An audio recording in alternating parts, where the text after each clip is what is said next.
Kejebak logika sendiri, Rismond dibuat tak berkutik, dipermalukan, panik total. Pernyataan, pertanyaan menohok dari host ini tak bisa dijawabnya. Akui kekalahan. Waduh, aduh. Kampus yang menerbitkan ijazah itu sudah menyatakan bahwa ijazah ini asli, gitu loh. Istilahnya mau ini bahasa saya ya, saya tidak ada keberpihakan. Istilahnya abang mau kuliah di situ masuknya sebulan sekali, ya nggak ikut kuliah pun, tapi yang menerbitkan menyatakan, oke, asli, clear, harusnya selesai dong. Tapi Anda tidak puas. Kalau tidak salah ya, Perbatim mungkin yang mendekati Perbatim ya, yang dikatakan kami meyakini bahwa Insinyur Joko Widodo Ya. adalah alumni Fakultas Kehutanan UGM. Kami meyakini, bukan based on paperworks, berdasarkan data kami, data akademik kami yang sudah kami jejak, maka kami memastikan bahwa Joko Widodo adalah alumni Fakultas Kehutanan. Ini meyakini. Kenapa tidak yang Rismond mencoba bermain dengan kata-kata. Cuma mau memelintir kata-kata saja. Mempermasalahkan hal sepele. Cara penyampaian mungkin ini. Tapi dibesar-besarkan sama Rismond. Dipermasalahkan. Nah akhirnya kena skakmat dari host. Dan malu sendiri. Dipermalukan ini Rismond. Aduh. ngomong kami meyakini itu yang Anda tuntut? Ya, karena kalau ini palsu, maka ijazah ini dipakai untuk capres. Ya kan gampang bang sebenarnya. Ya kalau misalnya Pak Jokowi bersikuku tidak ingin menunjukkan ijazahnya, yang kata UGM tadi asli, ya Anda tuntut aja UGM-nya. Sebenarnya hipotesis kami ya, karena kami paham bahwa ijazah itu akan dipegang dan disembunyikan sampai kiamat. Gitu ya. Jadi oleh karena itu kami sah-sah saja kan pemilik ijazah memegangnya sampai kiamat. Sah kalau dia bukan pejabat publik. Kalau dia mantan pejabat publik nomor 1 di Indonesia, ya masa seperti ini sih? Sebenarnya kalau Anda tidak bisa menghadirkan Pak Jokowi, ya kan tinggal minta UGM aja atau Anda tuntut aja UGM. Kalau Anda memang tidak percaya kata-kata UGM, ya tuntut UGM-nya. Kalau ternyata terbukti dia tidak benar, otomatis Pak Jokowi juga terbukti salah, begitu kan? Saya tidak tahu sampai di situ. Kampus kalah telak. Rismond mengatakan, saya nggak tahu sampai di situ. Nah, kejebak logika sendiri. Di acara ini, Rismond tak berkuti sama sekali. Nggak ada power sama sekali. Berbeda kalau di acara-acara yang sebelah toh, yang di sebelah. Pastinya Rismond gagah betul di panggung. Di sini host hajar habis-habisan Rismond dengan pertanyaan-pertanyaan menohok yang sangat masuk akal. Kan seharusnya Rismond ini kalau memang keberatan yang dituntutnya adalah pihak UGM. Tetapi karena ada kebencian mendalam ke Pak Jokowi, maka dia tutup mata, tidak mau menuntut UGM, hanya menyerang, mengejar Pak Jokowi semata. Aduh. Jadi ketahuan kan motif tujuan dibalik ini semua dari orang-orang gerombolan seperti Rismond, Roy Suryo, Dr. Tifa. Kenapa Pak Jokowi yang jadi sasaran mereka? Waduh. Gimana nih teman-teman? Saya mengingatkan kepada penyidik untuk melakukan penyitaan ijazah asli saudara Joko Widodo pada saat dia melapor. Karena sampai hari ini bukti pelaporan yang diserahkan oleh saudara Joko Widodo di Polda Metro Jaya itu hanya fotokopi, padahal itu kan jadi dasar yang menganggap klien kami itu menyebabkan fitnah dan pencemaran. Baik. Saya ke Pak Rianto. Pak Rianto, belum ada nama terlapor. Jangan-jangan ini yang menyebabkan prosesnya berjalan agak lama sampai tadi 20 lebih saksi diperiksa.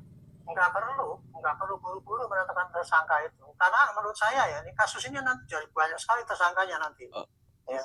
Karena dari perdebatan di atas media selama ini dalam rangka membahas kasus ini, itu banyak sekali bertebaran tindakan-tindakan pidana yang isinya ujaran kebencian, fitnah, provokasi, dan sebagainya. Dan itu untuk polisi itu ya, satu ada LP, dia akan cari bukti-buktinya.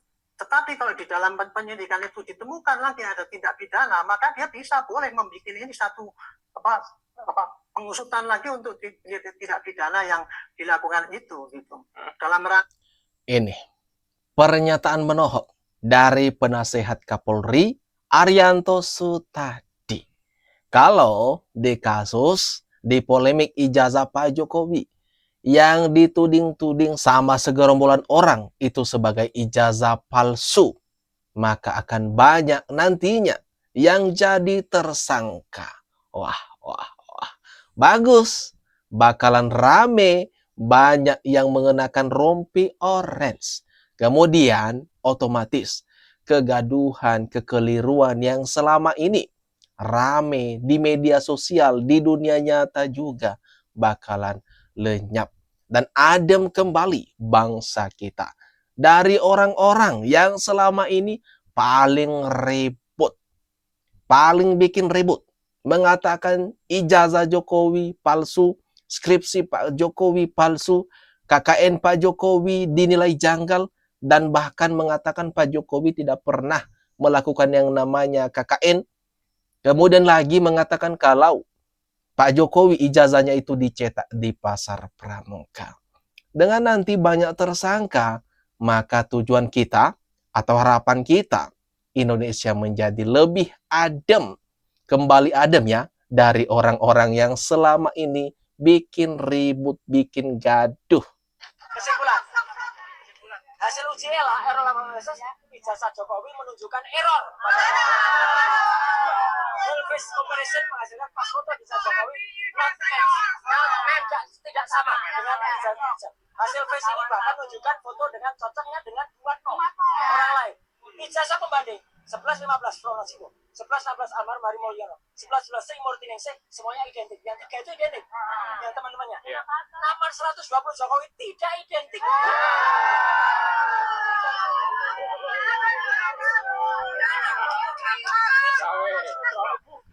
Tulis prof, padahal belum prof. Kan itu tidak mungkin, profnya baru Maret. Tidak ada lembar pengujian.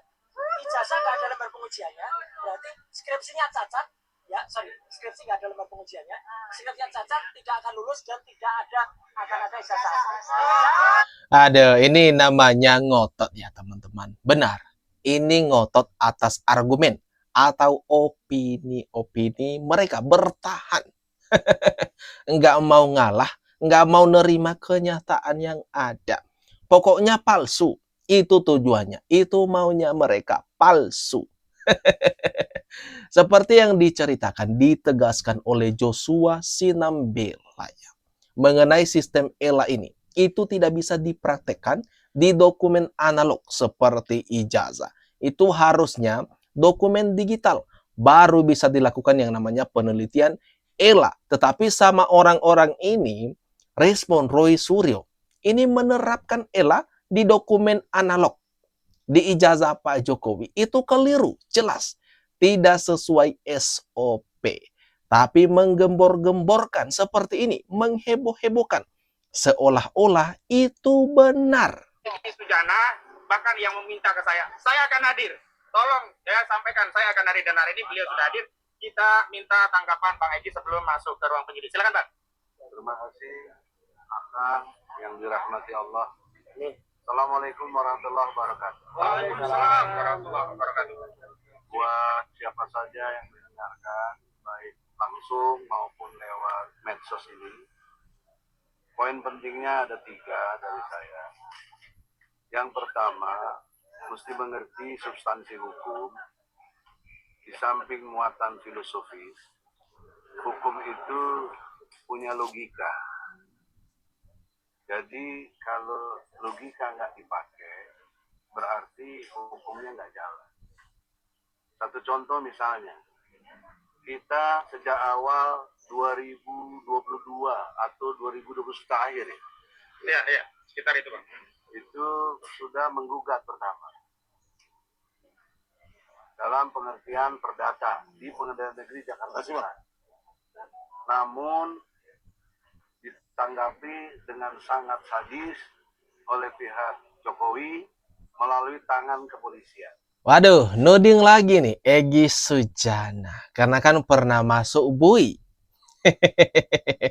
Egy Sujana ini pernah masuk BUI. Bahkan tak malu, tak ragu menceritakan keseraman di dalam penjara. Pernah kan ada video cuplikan itu. Egy Sujana bercerita bagaimana menyeramkannya, bagaimana kehidupannya waktu di penjara. Sekarang dia nuding Pak Jokowi sadis banget menggunakan kekuatannya lewat polisi. Waduh, tudingan lagi. Pokoknya Pak Jokowi itu salah di mata mereka. Pokoknya ijazah Jokowi itu palsu di mata mereka. Yang benar itu adalah opini-opini mereka. Itu baru mereka percayai. Itu baru mereka senang. Kalau diikuti yang mereka utarakan, yang mereka sampaikan, mereka teriak-teriaki selama ini. Lah. Gimana logikanya demikian? Ya kalian sibuklah, sibuk sendiri. Marilah sibuk untuk membuktikan, mengumpulkan bukti-bukti atas apa yang kalian dalilkan selama ini, tudingkan selama ini. Ya serahkan bukti-buktinya ke pihak kepolisian atau penyidik, biar pihak sana yang menentukan apakah memang memenuhi syarat dan memang sesuai bukti-bukti yang kalian serahkan itu. Dan jangan lupa saudara di Malaysia, saya di hitman, dikirimi hitman, pembunuh bayaran, kejar-kejar saya, pembunuh bayaran. Aduh, teman-teman, Egy Sujana. Kan kemarin-kemarin kan entah berapa bulan itu lama tidak muncul di media. Kemudian muncul heboh. Banyak pernyataan-pernyataan menohok yang cukup bikin geli. Bikin agak gimana-gimana gitu. Seperti pengakuannya yang ini toh. Ini apa buktinya Bung Egy? Pernyataan-pernyataan ini ada nggak buktinya? Ada yang menyaksikan nggak? Periksa CCTV-nya di sana atau apapun lah hal-hal yang mendukung pernyataan-pernyataan ini. Pasti salah Jokowi lagi nih. Pasti yang disalahkan Pak Jokowi. Apapun pasti salahnya Jokowi. Itulah orang-orang ini teman-teman. Gimana menurut kalian? Coba tinggalkan komentar terbaikmu ya. Jangan lupa di kolom komentar yang ada di bawah ini.